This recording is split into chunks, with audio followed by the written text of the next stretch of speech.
అందరికీ నమస్కారం. కథ కలవారి కోడలు. ఏదైనా నీ ఇష్ట ప్రకారమే చేసుకో, నన్ను అడగాల్సిన పనిలేదు. కాని బీరువాలో గొలుసు తీసి దాన్ని మార్చాలనుకుంటే నాకో మాట చెప్పనవసరం లేదా? చెప్పి ఉంటే అది శాంతమ్మ గొలుసని తెలిసి ఉండేదేగా. ఏ కొత్త ఫ్యాషన్ నగ వచ్చినా వెంటనే కొనుక్కోవడం నాకు అలవాటు. చిన్నబావని అడిగితే ఇప్పుడు కాదనేశాడు. నీ దగ్గరికి వస్తే స్నానం చేస్తున్నావు. డబ్బు కోసం బీరువా తెరిస్తే అది కనిపించింది. పాత గొలుసెందుకని మార్చేయాలనుకున్నాను. ఈ మాత్రం దానికి ఇంత రాద్దంతం చేస్తున్నారు. ఎంతైనా ఖర్చు పెట్టుకునే హక్కు నీ పెద్ద కోడలకే కాదు, నాకు ఉంది. మధ్యలో ఇంకొకరి ప్రసక్తి నీకెందుకు? చాలా నెమ్మదిగా అన్నారు. ఇంట్లో విషయాలు నాకు అవసరమే. నాకివ్వడానికి చిన్నబావ దగ్గర డబ్బుండటం లేదు. పెద్దబావనే పెత్తనం కాబట్టి ఆవిడ ఎంతైనా ఖర్చు పెట్టుకోవచ్చు కాబోలు. ఆఫ్టరాల్ ఒక డ్రైవర్ బంధువులకే ₹1,00,000 దానంగా ఇచ్చేసిందంటే ఆ లెక్కన సొంతానికి ఇంకెంత ఖర్చు చేస్తుందో ఎవరూ పట్టించుకోరా? వాళ్ళ నాన్న బడిపంతులు కాకపోయి ఉంటే అదంతా వాళ్ళ నాన్న ఇచ్చిన డబ్బేనని గొప్పలు కూడా చెప్పుకునేదేమో. రజిత మాటలకు నేను హతాశురాలనయ్యాను. మధ్యలో అనవసరంగా నా ప్రసక్తి తీసుకువచ్చింది. 2 రోజుల క్రితమే కాశీ వాళ్లకు చెక్కు ఇచ్చాను. ఏ డ్రైవరో రజితకు చెప్పి ఉండొచ్చు. నేను నీరజతో గాని రజితతో గాని ఈ మాట అనలేదు. రహస్యమని కాదు, అలాగని అందరికీ చెప్పాల్సిన అవసరం ఉందని నేననుకోలేదు. ఇప్పుడు ఈ విషయాన్ని ఆధారం చేసుకుని రజిత అవమానకరంగా ఆరోపణలు చేస్తుంటే ఏం చెయ్యాలో ఏం మాట్లాడాలో తోచక విమూఢురాలిగా చూస్తుండిపోయాను. అత్తయ్య నన్ను స్థితి నుండి కాపాడతారని నేనసలు ఊహించలేదు. నిజంగానే నువ్వు నమ్మకపోయినా ఆ డబ్బు సుజనకు వాళ్ళ నాన్నగారిచ్చిందే, విష్ణు ఇవ్వలేదు. నీకు డబ్బు కావాల్సి వస్తే నన్నడుగు, కృష్ణనడుగు. అంతేగాని అనవసరమైన విషయాలు మాట్లాడకు. పెళ్లికి మధ్యనే నగలు కొన్నారు గదా అని ఇప్పుడు అనవసరమని కృష్ణ లేదన్నాడేమో. అలసిన శరీరానికి చందన పూతల అత్తయ్య మాటలు నా మనసుకి సాంత్వన ఇచ్చాయి. ఆఫీస్ నుండి రాగానే ప్రతిరోజు అరగంట సేపైనా విష్ణు అత్తయ్య దగ్గర కూర్చుని అన్ని విషయాలు మాట్లాడతారని తెలుసు. ఈ సంగతి చెప్పారన్నమాట. ఓహో, నీకు తెలుసన్నమాట. బిజినెస్ చేస్తూ కోట్లు సంపాదిస్తున్న మా నాన్నే నాకివ్వలేదు గాని చిన్న ఉద్యోగం చేసుకుని బ్రతిక ఆయన లక్షల్లో ఇచ్చాడని చెప్తే నీలా నమ్మడానికి నేనంత తెలివి తక్కువ దాన్ని కాదు. డబ్బు కోసం దేవరించాల్సిన పరిస్థితి నాకేం లేదు. ఒక ఫోన్ చేస్తే మా నాన్నే పంపించగలడు. కాకపోతే మీ పరువు బజార్న పడేయటం ఎందుకని ఊరుకున్నాను. పెద్దత్త, ఇప్పుడే చెప్తున్నాను. ఏమన్నా నీ పెద్ద కోడల్లా నేను పడి ఉంటానని అనుకోకు. నేను తనలా పైసా పైసా లెక్క పెట్టుకునే కుటుంబం నుండి వచ్చిన దాన్ని కాదు. నీకు తెలుసు, మా ఇద్దరికి చాలా తేడా ఉంది. గొంతు పెంచి రోషంతో రెచ్చిపోతున్నట్లుగా మాట్లాడింది. నిర్గంతపోయినట్లుగా రజిత వైపు చూస్తూ నిలబడిన అత్తయ్య చాలా నెమ్మదిగా, అవును, చాలా తేడా ఉంది. తెలియజేస్తున్నావుగా, ఇప్పుడే తెలిసింది అంటూ అక్కడ్నుంచి వెళ్ళిపోయారు. కొంచెం దూరంగా ఉన్న ముత్యాలు ఎందుకోగాని కిసుక్కుని నవ్వింది. అక్కడుందో లేక అప్పుడే వచ్చిందో నేను గమనించలేదు. ఎందుకే నువ్వు నవ్వుతున్నావు? అసలు ముందు నిన్ను తన్నాలి. ఇల్లంతా ఇష్టం వచ్చినట్టు తిరుగుతుంటావు అంటూ చెయ్యెత్తి ముత్యాల దగ్గరికి వెళ్ళింది రజిత. మధ్యలో నేనేటి చేశాను? నన్నెందుకు కొట్టాలి అని పరుగులు పెట్టిన ముత్యాలు వెనకే రజిత వెళ్ళింది. 2 నిమిషాల్లోనే బుసలు కొడుతున్నట్లుగా ఈజీ చైర్ని చేత్తో పట్టుకుని వచ్చిన రజిత దాని హాలు ద్వారం బయట వేసుకుని కూర్చుని నీరజతో, ఈ పిచ్చిదాని నోటికి హద్దు పద్దు లేదు. ఎంత మాటైనా అనేస్తుంది. ఇదంతా దీని బ్రతికెంత? నన్ను దొంగ అంటుందా? వెళ్ళి పెద్దత్తతో చెప్పు. ఈ ఇంట్లో అది ఉండటానికి వీల్లేదు. దాన్ని పంపించేస్తే గాని నేను లోపలికి రాను అంది. వెనకే వచ్చిన ముత్యాలు, అయ్యో ఇదేంటి? నేను మిమ్మల్ని ఎందుకంటాను? నన్ను కొడతానంటే నేనేమన్నా బంగారం ఎండి దొంగతనం చేశానా? ఎందుకు కొడతారన్నా అంతేగందా అంది. నీరజ ఏదో అనబోతుంటే నువ్వెళ్ళి పెద్దత్తకు చెప్పు ఉరిమినట్లే అంది. మారు మాట్లాడకుండా నీరజ పరుగు పెట్టింది. అత్తయ్య వెంటనే వచ్చారు. మొహం బాగా నీరసంగా దసిపోయినట్లు ఉంది. కొంచెం చిరాకుగా చూస్తూ, రజిత, ఏమిటిది? పిచ్చిదాని మాటలకి అర్థం లేకుండా ఈ రాద్దంతం ఎందుకు అన్నారు. దానికి పొగరు బాగా పెరిగింది. అది ఇంట్లో ఉండకూడదు. ఏం మాట్లాడకూడదు, ఎలా మాట్లాడాలో దానికి తెలియదు. దానితో నీకు పంతమేమిటి? ఏం తెలీదని అనుకోవటం లేదు. అన్నీ తెలుసుకుంటుంది. బయటకు పంపిస్తే దాని పరిస్థితి ఏమిటో తెలుసుకుంటుందప్పుడు. ఎక్కడికెళ్తుంది? దానికి ఎవరూ లేరమ్మా. హఠాత్తుగా అత్తయ్య కంఠం భారమైంది. ఎవరూ లేని వాళ్ళుండటానికి ఇదేం అనాథాశ్రమం కాదు. నన్ను ఎదిరించి మాట్లాడిన పని మనిషిని పంపించడానికి ఇంత ఆలోచన? నీ మెత్తదనం చూసే అదలా నెత్తికెక్కుతుంది. నా ఇష్టప్రకారం ఒక పని మనిషిని కూడా బయటకు పంపించలేకపోతే కోడలుగా ఇంట్లో నాకు పరమేమున్నట్లు? నిలదీసింది. ఇక నిలబడలేనట్లుగా లోపలికి వచ్చి సోఫాలో కూర్చుని నీరజతో, దీనికేమైనా డబ్బులిచ్చి పొమ్మని చెప్పవే అని బిక్కుబిక్కుమంటూ చూస్తూ నిలబడిన ముత్యాలను చూసి, ఇంకా ఎందుకు అలా నిలబడ్డావు? వెళ్ళి నీ బట్టలు తీసుకుని పో అంటూ కసిరారు. నిజంగానే పొమ్మంటున్నారా? చాలా దీనంగా అడిగింది. నిజంగానే చెప్తున్నాను, వెళ్ళు. ఎవరో ఒకరు నీకింత ముద్ద పెట్టకపోరు. తల తిప్పుకున్నారు. అడుగులో అడుగు వేసుకుంటూ వెళ్ళిన ముత్యాలు 2 నిమిషాల్లోనే చిన్న మూటతో వచ్చింది. నీరజ డబ్బివ్వబోతే, నాకు డబ్బులెందుకు? ఎవరో ఒకరు ఇంత ముద్ద పెడతారని పెద్దమ్మగారు చెప్పారు అంటూ తీసుకోలేదు. అక్కడే ఉన్న అందరి వంక మార్చి మార్చి చూస్తూ, పోతున్నానమ్మా జాలిగా అంది. పిచ్చిది ఏడకి పోతదనుకోకుండా పొమ్మంటున్నారు. నేను చచ్చే వరకు పూచీ మీదని మా అమ్మకు మాటిచ్చి పెద్దమ్మగారు ఇప్పుడు పొమ్మంటున్నారా? సరే పోతాలేండి. వెనక్కి వెనక్కి చూసుకుంటూ అడుగులేసింది. అందరి కళ్ళు చెమర్చాయి. అత్తయ్య చెంపల మీదుగా కన్నీళ్లు దారలు కట్టేశాయి. పిచ్చిదానివైనా ఏడిపించడం మాత్రం నీకు బాగా తెలుసు. కళ్ళు తుడుచుకుంటూ లేచి వెళ్ళిపోయారు. చివరకు ఉరిమురిమి మంగళ మీద పడ్డట్టుగా అయింది. మెల్లగా గొనుక్కుంటూ చిన్నత్తయ్య లేచారు. లోపలకు దర్పంగా వచ్చి కూర్చున్న రజిత, శాంతమ్మ కాఫీ అని కేకపెట్టింది. శాంతమ్మ గొలుసు తీసిందని అత్తయ్య గట్టిగా మాట్లాడినందుకు ఆ కోపం ఇలా ముత్యాల మీద చూపించింది కాబోలు. ఎవరో దగ్గర బంధువు దూరమైపోతున్నట్లుగా అత్తయ్య ముత్యాల కోసం అంతలా కదిలిపోయి కన్నీళ్లు పెట్టుకోవడం నాకు చాలా ఆశ్చర్యంగా అనిపించింది. అత్తయ్య పట్ల గౌరవం మరింత పెరిగింది. కాఫీ కప్పు తెచ్చిన శాంతమ్మ కళ్ళు ఎర్రబడి ఉన్నాయి. రజిత కాఫీ తాగుతుంటే, నీరజ నేను టీవీకి కళ్ళప్పగించి కూర్చున్నాం. ఏం చెయ్యాలో తోచనట్లుగా. 10 నిమిషాలు గడిచాయో లేదో ఇంటి ముందు కారాగిన శబ్దం వినిపించింది. పెద్ద పెద్ద అడుగులతో లోపలికి వచ్చిన విష్ణు, అమ్మా అంటూ కేక పెట్టారు. అప్పుడు ఆ సమయంలో విష్ణు ఎందుకు వచ్చారో, అంత ఆగ్రహం ఏమిటో అంతుపట్టలేదు. మళ్ళీ వెంటనే ఇంకో కేక. హడావిడిగా అత్తయ్య వెనకే చిన్నత్తయ్య వచ్చారు. ఏమిటమ్మా పిచ్చిదాన్ని పొమ్మన్నావా? ఎక్కడికి వెళ్తుందనుకున్నావు? ఎలా బ్రతుకుతుందనుకున్నావు? తీవ్రంగా అన్నారు.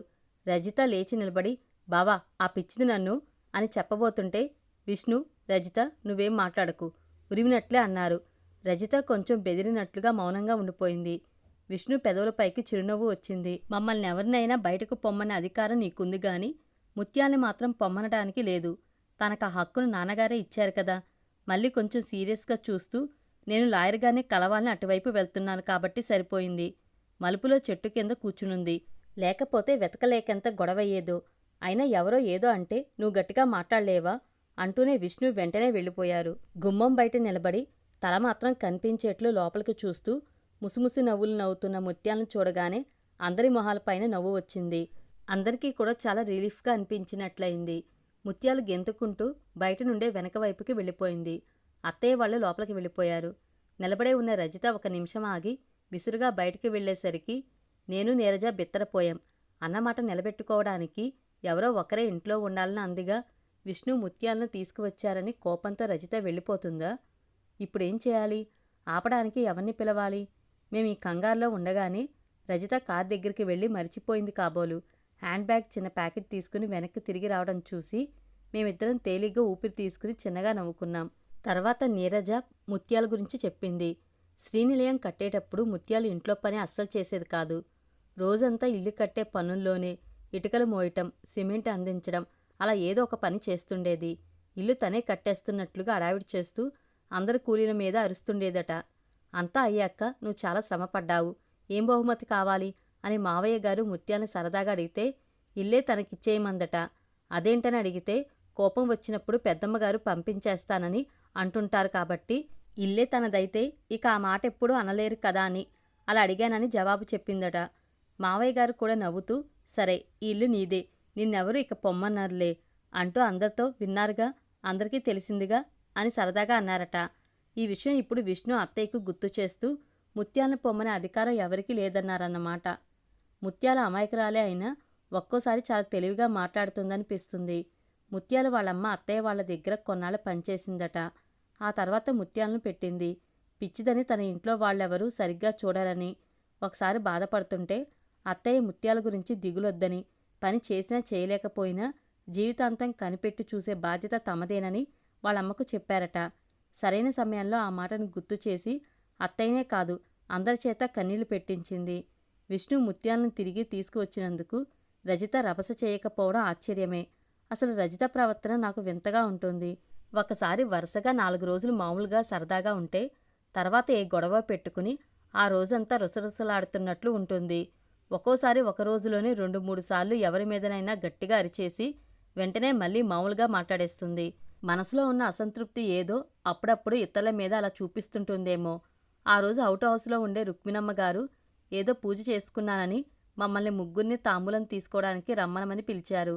అక్కడికి రావడానికి రజిత నామోషిగా ఫీల్ అవుతుందేమోనని నేను అనుకున్నాను. కానీ తనే ముందుగా ఏదో పాపం పిలిచారు, మనదేం పోయింది, పదండి వెళ్ళొద్దాం అంది. నారాయణరావు గారిది 70 ఏళ్ల వయసైనా చాలా చురుగ్గా ఆరోగ్యంగా ఉంటారు. నూతిలోని నీళ్లు చేదతో తోడి స్నానం చేయటమే కాక మొక్కలకు కూడా అలా తోడి పోస్తుంటారు. ఆయన ఆరోగ్య రహస్యం అదేనేమో.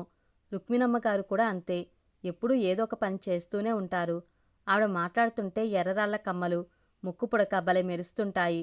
అన్నింటికీ మించి ఆవిడను ఆ వయసులో కూడా ఎవరికైనా మళ్ళీ మళ్ళీ చూడాలనిపించడానికి కారణం ఆవిడ వదనంలో కదలాడే మందహాసమే అనుకుంటాను. ఇద్దరూ కూడా ఆప్యాయంగా హాస్యంగా మాట్లాడటంలో ఒకరికొకరు తీసిపోరు, సరిజోడే అనిపిస్తారు. రజిత కూడా నవ్వుతూ సరదాగా మాట్లాడింది. రుక్మిణమ్మ గారు బాదమాకు విస్తళ్లలో చక్కెర పొంగలి పెరుగువాళ్ళు పెట్టి ఇచ్చారు. చాలా రుచిగా ఉన్నాయి. ఆ మాటే రజిత చెప్పి రుక్మిణమ్మ గారు మారు వడ్డిస్తానంటే ఎటువంటి భేషజం లేకుండా పెట్టించుకుని ఇష్టంగా తింది. అలా రజిత అరమరికలు లేకుండా మాట్లాడడం, హాయిగా నవ్వడం నాకు బాగుంది. నా ఆనందం ఎంతోసేపు నిలవలేదు. కాసేపట్లోనే ఉరుములు. నూతి చుట్టూ ఉన్న సిమెంటు చెత్త బాగా పాడైందని బాగు చేయించే విషయం పెద్దమ్మగారికి గుర్తు చేయమని రుక్మిణమ్మగారిచ్చిన పండు తాంబూలం తీసుకుని వచ్చేస్తున్నప్పుడు నీరజతో నారాయణరావు గారు అన్నారు. నీరజ అలాగే అన్నట్టుగా తల ఊపుతుంటే రజిత మొహం చిట్లించి, రేపో మాపో ఈ అవుట్ హౌస్ అది పడగొట్టేయాల్సిందే. ఈ నుయ్యి మాత్రం ఇక్కడెందుకుంటుంది, ఇంకా రిపేర్లెందుకు, దండగా పని కాకపోతే. అటువైపు వీధి ఉన్నప్పుడు ఇంత విలువైన స్థలంలో తెలివి తక్కువతనంగా అవుట్ హౌస్ కట్టారు. ఇంటి అందమే పోయింది. ఏ షాపింగ్ కాంప్లెక్సో కడితే కనీసం లాభంగానైనా ఉండేది. రజిత మాటలకు నిర్ఘాంతపోయినట్లుగా నిలబడిపోయిన నారాయణరావు గారు మరుక్షణమే ఏం మాట్లాడకుండా వెనక్కి వెళ్ళిపోయారు. ఇంట్లోకి రాగానే నీరజ ఆయన పెద్దమ్మకి చెప్పమన్న విషయాన్ని చెప్పాలి గాని నువ్వే సమాధానం ఎందుకు చెప్పడం, మనకు అనవసరం కదా రజితను అడిగింది. అవును, అనవసరమే, నీకు నాకు కాదు. ఈ ఇంటి కోడలుగా ఏం మాట్లాడటానికైనా నిర్ణయాలు తీసుకోవడానికైనా నాకు హక్కు ఉంది. నీరజ మొహం చిన్నబోయింది. అది కాదు, పెద్దమ్మ ఆలోచించి ఏదో చెప్తే బాగుంటుంది గాని నువ్వే అలా ఖచ్చితంగా మాట్లాడితే పెద్దవారు కదా నారాయణరావు గారు బాధపడతారేమోనని అన్నాను. సంజాయిషిగా అంది. ఎందుకు బాధ? ఏ చుట్టరికం లేని వాళ్ల కోసం చిన్నదో పెద్దదో ఇల్లు కట్టి తెచ్చిపెట్టుకోవడమే అసలు తప్పు.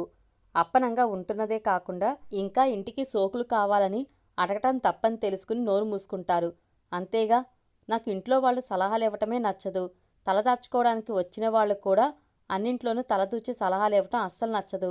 కుండబద్దలు కొట్టినట్లుగా మాట్లాడింది. నీరజ మొహం రోషంతో ఎర్రబడిపోయింది. కన్నీళ్లు ఆపుకోవటమే కష్టంగా ఉందని తెలిసిపోతుంది. ఇల్లు వాకిలి లేక నీడ కోసం, తిండికి కాదు, అండ కోసం మాత్రమే మేము వచ్చాం. అందరం కలిసి ఉందామని పెద్దమ్మ వాళ్లే ఒప్పించారు. ప్రతి సంవత్సరం ఇంటికి సరిపడా బియ్యం పప్పులు మా పొలం నుండే వస్తాయి. రజిత తల ఒక రకంగా వంచి కనుబొమ్మలు ఎగరేస్తూ ఎగతాళిగా చూసింది. అబ్బో, మీ తిండే అందరం తింటున్నామన్నమాట. ఆ తిండి గింజల కోసమే మిమ్మల్ని ఒప్పించి తీసుకువచ్చారు. అవును మరి, లేకపోతే ఇక్కడెలా జరుగుతుంది? నువ్వు చెప్తే మేము నమ్మాలి. ఏంటో ఈ ఇంట్లో అందరూ గొప్పలు చెప్పుకునేవాళ్లే. విసురుగా రజిత వెళ్ళిపోయింది. నీరజ కళ్ళ నుండి నీళ్లు జలజలా రాలాయి. నోటికి ఏది వస్తే అది అనేస్తుంటానే కాని నా మనసులో ఏముండదని రజితే చెప్తుంటుందిగా. ఆ మాటల్ని పట్టించుకుని నువ్వు బాధపడ్డా అనవసరం నీరజ. చేయి పట్టుకుని అనునయంగా అన్నాను. ఏం లేకపోవడం ఏమిటి? నిలువెల్లా అహంకారమే. దూరంగా ఉన్నా ఊరుకోదు, వెంటపడి మరీ గిచ్చుతుంటుంది అంది కళ్ళు తుడుచుకుంటూ. నీరజది మామూలు వ్యవసాయదారుల కుటుంబం. నేను అంతే, ఒక సాధారణ ఉద్యోగస్తుని కూతుర్ని. రజిత తను మాత్రం ఒక గొప్ప వ్యాపారవేత్త పెంపుడు కూతురు. మేమిద్దరం మా స్థాయిని బట్టి తన మాటలను విని ఊరుకోవాలే తప్ప ఖండించే సాహసం చేయకూడదని రజిత ఉద్దేశం. ఈ విషయాన్ని పరోక్షంగా తన మాటల ద్వారా అప్పుడప్పుడు తెలియజేస్తూనే ఉంటుంది. అందుకేనేమో ఎప్పుడైనా తన మాటల్ని కాదన్నట్లుగా మాట్లాడితే అసహనంతో రెచ్చిపోతుంటుంది. మళ్ళీ 4 రోజుల తర్వాత ఈసారి దాడి నా మీదే జరిగింది.